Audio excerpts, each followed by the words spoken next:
everyone, and welcome back to my channel. It has been a rather tough time in the crypto world recently with the markets being down. So some temporary wreckage there.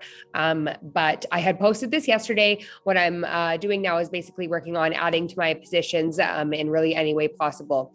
Either way, I will never shy away at a time like this. I'm working super hard right now. And I do have lots coming for you guys. So basically, I'm going to be streaming Minecraft. That hasn't been a secret. I've been out saying that. So I have some equipment coming next week, I believe, depending on shipping delays. So I will be posting that soon. And I'm fairly new to Minecraft, but I've been learning a lot. And I've had some amazing people around the community been showing me around. So more recently, my friend Pepper has taught me kind of some building techniques and been showing me the land and some strategies. So I'm getting better, but follow me on Twitch and YouTube for some fun banter and just to hang out and watch me learn the ropes. You can have a good laugh at me. So I have also multiple giveaways coming up over the next week or two. So follow my Twitter page. My Twitter handle is at Riri_GoneWild. But today we have the amazing Logan, CEO of Zeitgeist, with us today. Hi, Logan. Welcome. Hi, thanks. Glad to be here. Glad to have you. How are you today? Yeah, I'm doing good. Thank you. Busy guy, I assume. So Logan, can you tell us a bit about yourself and how you came up with Zeitgeist? Yeah, sure. So you've already introduced me, but I'm Logan, CEO and founder of Zeitgeist. So my background is as a technologist and engineer. So I've worked in the blockchain industry for the past 5 years. I originally stumbled on Bitcoin a little bit earlier than that, but what really got me hooked was Ethereum and I guess what's called now like programmable money, but at the time it was like smart contracts and Solidity and dApps. So I originally just got started coding up dApps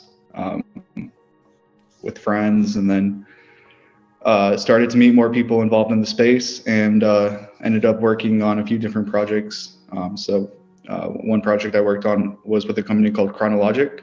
I worked on a decentralized scheduling protocol called the Ethereum Alarm Clock. Then I also worked on a social tokens platform called Convergent for a while. So these experiences kind of led me to what I felt like was hitting the limits of what I could do on the EVM as far as the application I wanted to build versus what was kind of gas efficient and possible on the EVM without doing really low level math library stuff. So I started to look at Substrate at that time, and then completed a bounty for Web3 Foundation, and then ended up them hiring me, and I worked at Web3 Foundation for 2 years. So during that time, and even before that, one of the things I was really interested in was prediction markets. So when I first got involved in the space, I was a huge fan of Augur. And through the years, I kind of kept up with them and other projects like Gnosis, and was kind of continually let down in what was delivered versus what me and others felt like were the potential of prediction markets. So that was the kind of motivation behind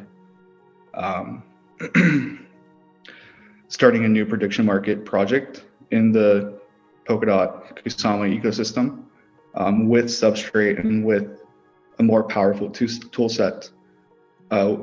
We think we had a really good chance on delivering on the promise of prediction markets.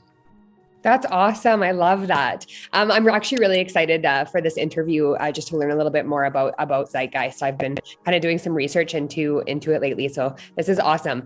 Can you give us kind of like a little bit of a Zeitgeist in a nutshell rundown? Like, what is it exactly?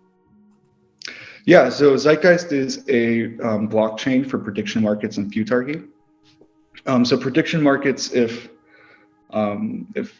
someone's not aware, so what they are kind of open markets which trade assets.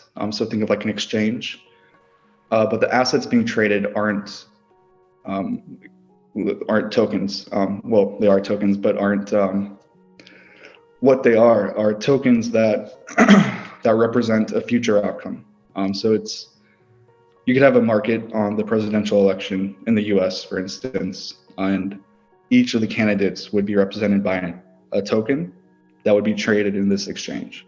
And the nice property about this mechanism is that it provides incentive. So people put stake in the game, and it's the best mechanism shown through the academic literature of getting accurate predictions that we know of, a lot better than polling, for instance. So using that property of prediction markets, the property of being able to get a really accurate prediction on future events, you can apply that, and this comes from kind of literature from Robin Hanson, the kind of founder of prediction markets and futarchy. But you can apply that property of prediction markets to things like governance. So governance is kind of notoriously, I guess you could say, broken in some ways, where there's a lot of times a difference between what people want and what people actually think will happen. And this is kind of the difference between voting and engaging in a prediction market, where voting, there's no real incentives there. I mean, there are kind of indirectly, but in prediction markets, it's very much in your face. So you're only putting your money in if you actually think what you're putting your money in behind is going to have a return for you. So we're applying this to governance decisions, and that's the futarchy aspect. That's awesome. I love that. Yeah, it's a very different aspect, kind of from anything else. So it's nice to chat with you about that. So how would that work? Like, does the user put up a prediction and then different Zeitgeist holders choose the outcome, or how does that part work? Yeah, so it's an open permissionless protocol. So there's, on one side of it, there's the creation of the markets. So anyone can come and create a market on any question that they have. One of the interesting questions we saw during our beta campaign was, this is kind of a fun one, but it was, will the DOJ, the Department of Justice in the United States, confirm the existence of aliens this year? And that was something super unexpected from us, from the community, and was really fun to see. So there's kind of this framework for creating markets on any question that you want a prediction for on one end. And on the other end, there's a trading kind of exchange feature. So we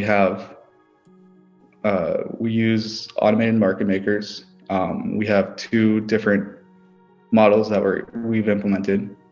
A more traditional kind of balancer like AMM, and also something based on what's called the LMSR, which we've kind of codenamed Rakido, and is a prediction market specific market maker. So anyone can come around and trade in these markets using one of those. So that's huge then, because that really hits a whole number of different topics and stuff. Like it's not really limited. It's actually quite a vast system, which is very, very cool. So you had mentioned the token. Then would this prediction stuff be done with the token, or how is the token incorporated? Yeah, so our token is the ZTG. It's the native token of Zeitgeist. So we use it in a number of different places in the protocol. Trading and providing liquidity to markets is one. So you can trade in ZTG. You can also trade in other assets that will include from the ecosystem over time. It's also used in for transaction fees. in the governance system. So we do have voting, but we have voting as well as futarchy, which ZTG is used there. We have a dispute mechanism. So with prediction markets, you need to get a real world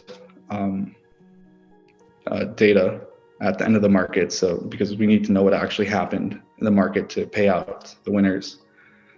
So you need an oracle essentially. So the way we've implemented this is we allow the oracle layer to be flexible. So it can be, you can set it to like an account that has to come back and submit the result, or it can be something more involved, like something like a chain link or a band protocol solution.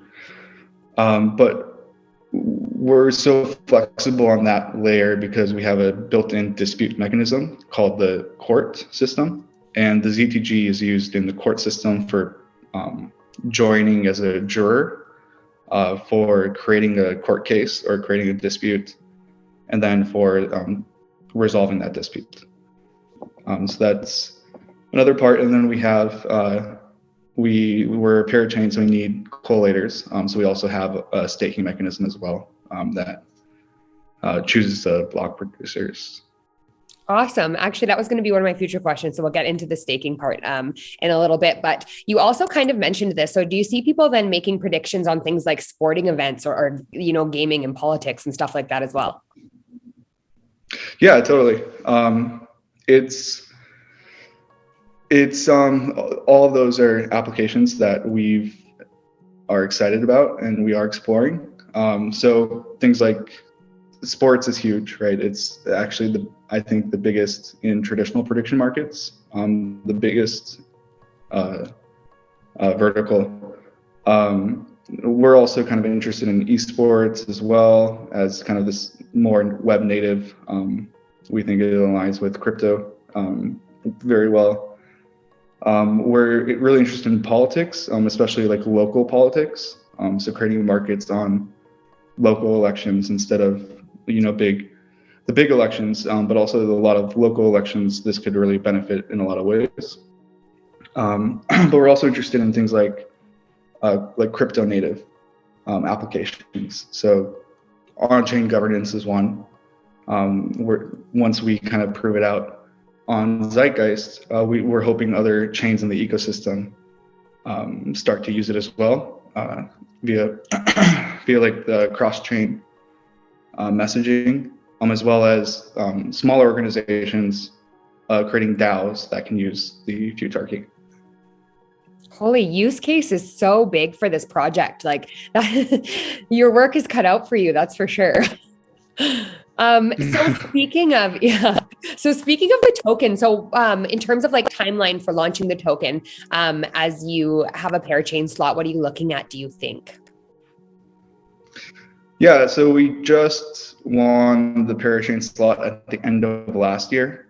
So the most recent batch that onboarded on January 9th.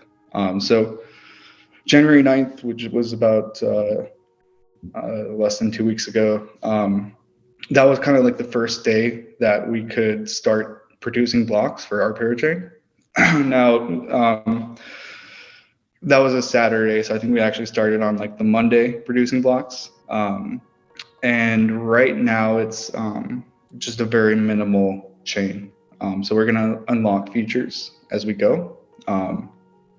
We're currently working on consolidating all the initial Genesis balances of the token, as well as there's a couple kind of maintenance features that we're hoping to get in before we start to unlock governance.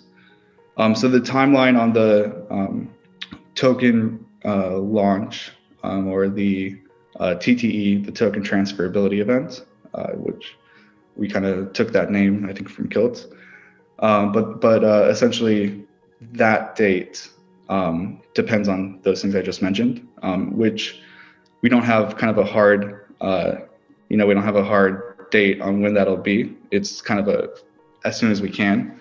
Now we don't want to waste too much time either because we have the slot. So it's gonna be probably a few weeks around there. Nice. Well, it's coming up quick. I mean, things move kind of so fast in this industry. So, yeah, it's a lot of work, but we're excited. So, how are you navigating then the Polkadot parachains? Like, will it be completely up to governance whether ZTG will go for a Polkadot parachain slot? And if ZTG does have a dot parachain slot, will there be one token for both, kind of like Kilt, or two tokens, kind of like Mover Glimmer? Yeah, that's a really good question. So this was kind of a very deliberate decision we made early on in the project, to focus just on a single deployment at first of Zeitgeist. So this was kind of different from what a lot of projects chose to do, which a lot of projects chose to launch two tokens, two networks, one on Kusama, one on Polkadot. And that makes sense, I think, for some projects, especially things like Moonbeam and Moon River, who are need that extra security of Polkadot, need to test things first. For us, we viewed ourselves as kind of experimental already, so we liked the Kusama ecosystem. We also wanted to make sure that we could focus on the product and the application. And we're a small team, and we knew if we were focused on getting both the pairchain slot on Kusama and Polkadot, that takes a lot of work. That would distract us a lot from launching the product and improving on the product. So that was one thing. Another thing is that I guess this goes along with the product, but we want to build out adoption for prediction markets. So before we launch two chains and have all this throughput, we can handle all these transactions. We want to at least be able to have enough adoption that fills up one chain, right? We want to make sure Zeitgeist is being used enough. So the Polkadot parachain strategy is still undefined for us. We haven't taken it off the table completely.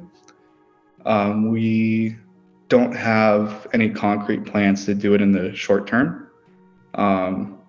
When we do it, if we do it, it's up in the air how we would do it. We could all three of the different ways, like two networks, two tokens, two networks, one token, or migrate Zeitgeist from Kusama to Polkadot. Each of those could be possible.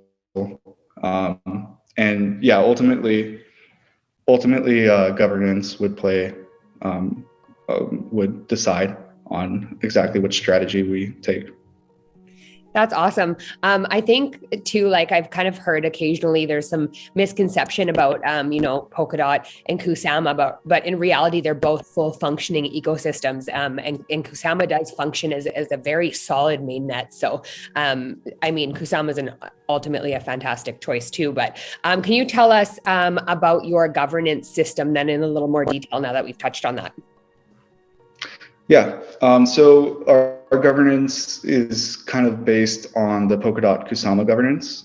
So we have a very similar base model. So we have the democracy palette, which is the whole referendum proposal process.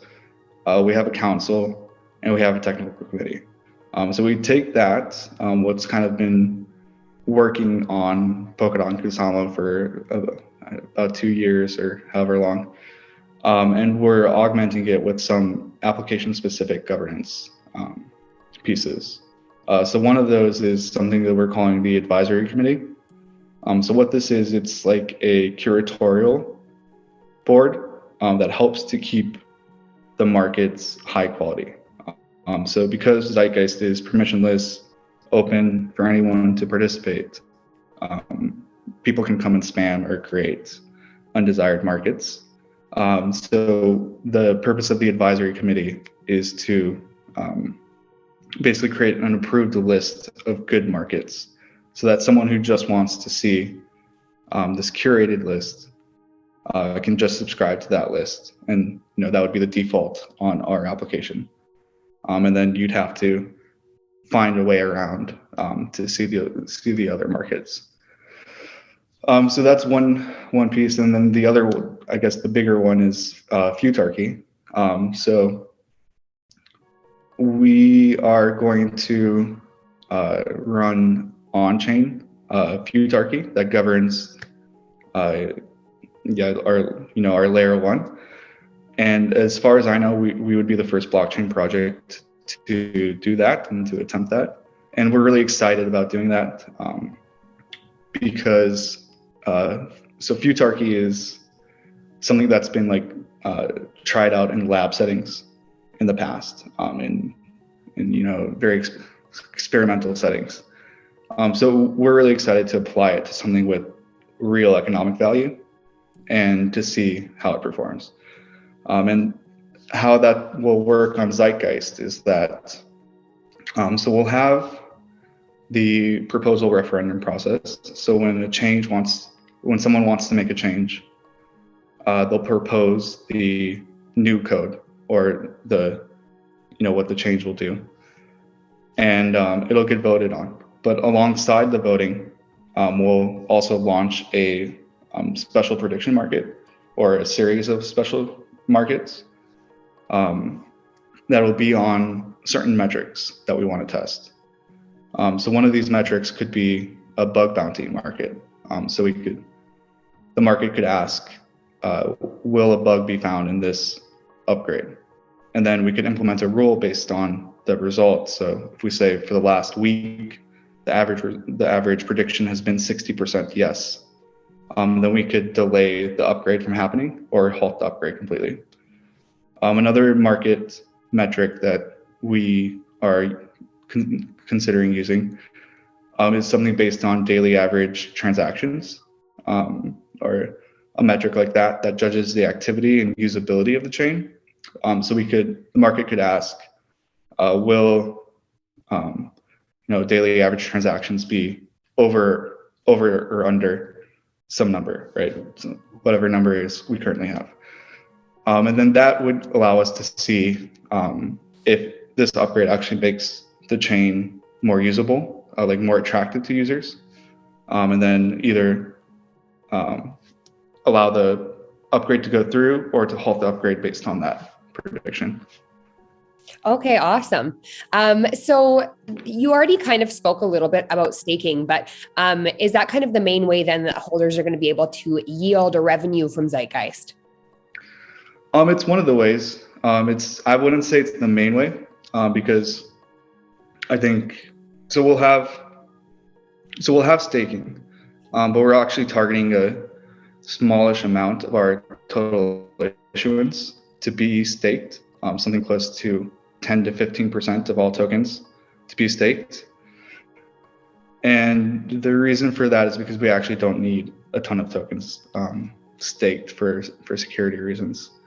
So the rest of the tokens, like the majority of the tokens, we're targeting to be used in markets as liquidity. So we have and I forgot to mention this earlier, but we have a liquidity mining palette that we've implemented that will send some of the annual inflation of our token to either all markets in proportion, or to only select markets based on what the governance has selected as markets they want to incentivize. So the main way that what we're targeting for the main way to earn yield in Zeitgeist is to be used as liquidity in the markets. Awesome. So then how do you plan to market to people that are new into crypto then, or how are you working on new adoption or gaining adoption? Right. So that's our focus on product, right? We want to build an application that's as usable or better to use than the current industry standard in the centralized world. So one thing that we've noticed, so besides focusing a lot on user experience, another thing that we noticed has been able to drive adoption even through our testnet, has been doing these like marketing campaigns and focusing on a specific theme or a specific vertical for a month at a time. Part of the reason we like this strategy is because we're not entirely sure what will be the first adopter of Zeitgeist. I mean, so far it's been crypto users, which is a big market segment for us, and we're going to continue to grow. But as far as reaching out beyond the crypto market, we want to do marketing campaigns around things like esports, work with esports partners, work with Twitch streamers, and then eventually other things like other verticals. One thing we are working on is a political, like a front end specifically for political markets, which will look slightly, or actually look quite a bit different than our main application. Yeah. I love that. Actually, in terms of streaming, which you mentioned, I will drop a little Riri news, but I'm planning to jump on the streaming train pretty quick here. So I'm excited about that. I've just tried my hand in gaming recently, so that'll be fun. Nice. Yeah, I mean, you could use the Zeitgeist market to so the viewers can participate and say whether or not you'll complete a level or you'll get an item in a quest, for instance. The answer is going to be no every time, but I will eventually be getting all the items. The whole community is going to be like, she's not going to make it. But I'm working on it. That'll be interesting. That'll be interesting to see when that changes then from the no to yes. Yeah, exactly. There you go. So I'll know when people start believing in me. It'll make me feel good. So what are some other ecosystem projects you were going to work with then? I noticed a community member, the lovely Hallister, had mentioned Moonsama on there and put a spill the beans emoji or GIF underneath. I don't know how much you can say about this, but do you have anything to say about this? So I guess so what we do want to do is we want to leverage our connection to Kusama and our cross-chain capabilities to build a composable ecosystem with other parachains. So one obvious thing that we could leverage that already exists in Kusama is a stablecoin. So what we're looking at is the Karura stablecoin right now, KUSD. And right now it's possible to open a channel between chains and then have the token transfer between that. Yeah, I guess token transfers to begin with, using a stable coin on Zeitgeist without Zeitgeist necessarily needing to invent its own stable coin or invent its own bridge is one way. But a little bit further down the road, what we want to do, and I kind of mentioned this earlier, is allow the futarchy module to be used by other ecosystem projects if they want to, right? So yeah, if a specific parachain wants to govern their chain using the futarchy model, Zeitgeist will allow that in the trustless cross-chain way that Kusama enables. As far as Moonsama, I don't think I can talk like any specifics yet. I think I'll let them announce that once it's a little bit further along. But we've been in contact with them. There's an interesting prediction market based idea that they have that we're going to do once we launch. Hey, that's good enough. A little hint is good enough for me. I like that. So you already talked a little bit about leveraging the Kusama ecosystems and cross-chain capabilities. So that was great. But what about yourself? Like, what are some of your favorite parachain products, just personally? Yeah, so I do use a lot of dApps, and I have been using a lot of parachains and other blockchains. So, I mean, I've been using Moonbeam, Moonriver quite a bit, Karura quite a bit. looking forward to the launch of a couple others quite a bit. Outside of the Moonsama ecosystem, I've been, as the rest of the world has been, I've been getting into NFTs over this past year. So I've been actually looking a lot at the Tezos blockchain, because there's a lot of interesting stuff going on over there. And they also have an interesting history with on-chain governance that they've kind of stuck to over the years. And they were one of the first projects to really bring on-chain governance into the spotlight. So it's another project I like. But yeah, doing quite a bit of things just in different ecosystems as well, ETH ecosystem as well. Awesome. Yeah, actually, that's funny because I kind of left NFTs aside for a little while, which was, I felt, one of my biggest mistakes, because now that I've kind of discovered, that they have so much utility, I've really jumped into that too. So I'm really all in on the NFT thing too. I like that. So what, like, as a last fun question, what would you say to like a new dev who's got big dreams or wants to do something like you're doing? What is some advice you could give them? Yeah, that's a really good question too. So I would say for like a new dev, to just be curious about how the technology is working, and don't just build kind of blindly based on what you think people want, but really look into the tech and really look into like what you're building on and why you're building on it. So like, and remember, I guess, why you got into the space too. Like, always keep the big picture and the mission in mind. Definitely. I mean, devs work extremely hard. I had my first interview was with actually Riri, the dev of Remark and CTO of Remark. And I couldn't believe how difficult and how hard devs work. Like it's a big job with long hours and a lot of focus, but it's really impressive what you guys can build. So yeah, I think it's going to be really inspiring to a lot of people to hear you speak on that for sure. Yep. So what I have in store for you, Logan, this is going to be kind of fun. I'm going to loosen up for this one. So we have what's called a Riri speed round. So basically, I'm going to ask you a whole bunch. Yeah, drink some water. Be prepared. Okay. So I'm just going to ask you a bunch of very short questions. They can be 1 or 2 word answers. You're allowed to answer no comment if you don't want to answer them. Are you ready? Yep, I'm ready. Love it. Okay. So let's start now. What is your favorite food? Pizza. Me too. What is your favorite place you've ever traveled to?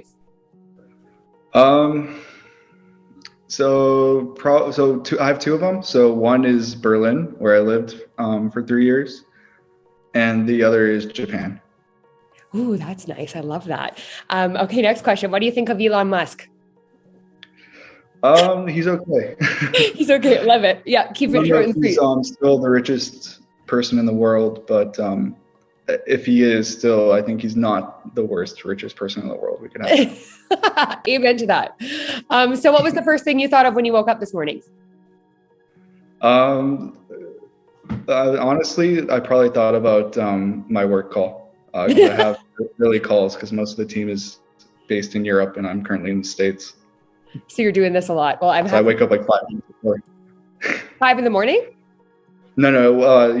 I try not to wake up that early, but I wake up like 5 minutes before the call. Oh, 5 minutes before the call, yeah. Usually the earliest is 7. But yeah. 7. Hey, that's still early. I don't know. That's still early. Okay, so what helps you get through the day? What is one thing that helps you get through the day? That's a good question. Coffee. Just water. Drinking water. That's smart. I never drink water. I should do that. I survive on coffee. Would you call yourself an introvert or an extrovert? Introvert. What's your zodiac sign? Aries. Aries. Noodles or rice? Noodles. Noodles. Did you enjoy this interview? Yes, definitely. Love that. Awesome. Thank you, Logan. So that's all I have for you on the show. Do you have any closing remarks or anything else you'd like to say? Just a big thank you to the community, to you, to the community, to everyone that contributed to our crowd loan. Thank you. And we're really looking forward to launching Zeitgeist soon and building out the ecosystem for prediction markets. I absolutely love that. Well, it's been so nice talking to you, and I can't wait for everybody to kind of lay their eyes on this and find out a little bit more about Zeitgeist. So we will talk to you later, Logan. Thank you for coming. Cool. Thank you.